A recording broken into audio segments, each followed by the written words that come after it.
വിഷ്ണു ഭരതൻ്റെ സംവിധാനത്തിൽ Mithun manual Thomas തിരക്കഥ എഴുതി അനൂപ് മേനോൻ, അജു വർഗീസ്, ചന്തുനാഥ് എന്നിവരെ കേന്ദ്ര കഥാപാത്രങ്ങളായി എടുത്തുകൊണ്ട് പുതിയതായിട്ട് മലയാളത്തിൽ നിന്നും റിലീസ് ചെയ്ത ഒരു ഹൊറർ ചിത്രമാണ് ഫിനിക്സ് എന്ന ചിത്രം. നമ്മൾ ഇന്ന് വന്നിരിക്കുന്നത് ഫിനിക്സ് എന്ന ചിത്രത്തിൻ്റെ ഒരു റിവ്യൂ ആയിട്ടാണ്. സോ നമുക്ക് നേരെ റിവ്യൂയിലോട്ട് പോകാം. ഒരു അഡ്വക്കേറ്റ് വീട് മാറി വരികയാണ്. അദ്ദേഹം ഒരു പുതിയ വീട് കണ്ടുപിടിക്കുന്നു. അതിനുശേഷം അയാൾ അവിടെ താമസിച്ചു കൊണ്ടിരിക്കുകയായിരുന്നു. അങ്ങനെ ഇരിക്കുമ്പോഴാണ് അയാളുടെ വീട്ടിൽ എല്ലാ ദിവസവും ഒരു കത്ത് വരുന്നുണ്ട് എന്ന് അയാളുടെ ശ്രദ്ധയിൽപ്പെട്ടത്. ആരാണ് ഈ ഒരു കത്ത് അയക്കുന്നത് എന്ന് ഒരു അന്വേഷണം നടത്തുന്നുണ്ട് ഇയാൾ. ഒടുവിൽ ആ ഒരു അന്വേഷണം എത്തിച്ചേരുന്നത് അന്യയുടെയും ഫ്രെഡിയുടെയും ജീവിതത്തിലാണ്. ഈ കഥയിൽ അന്നയും ഫ്രെഡിയും ഒന്നാകാൻ സാധിക്കാതെ പോയ കാമുകന്മാരാണ്.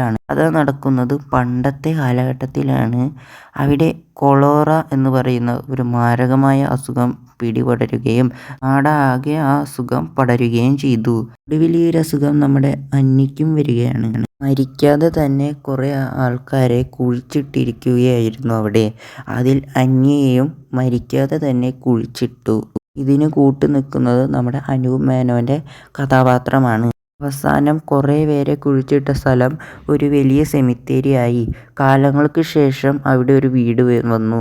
ആ വീട്ടിലാണ് നമ്മുടെ അജു വർഗീസിൻ്റെ കഥാപാത്രം വന്ന് താമസിക്കുന്നത്. എന്നാൽ അവിടെ സമാധാനമായി താമസിക്കാൻ കഴിയുന്നില്ല എന്നറിഞ്ഞ അജു വർഗീസ് ഫ്രെഡിയെ തേടിയെത്തുന്നു. ഒടുവിൽ ഫ്രെഡി ആ വീട്ടിലേക്ക് വരുന്നു. സങ്കടം നിറഞ്ഞ ക്ലൈമാക്സ് ആണ് സിനിമയ്ക്കുള്ളത്.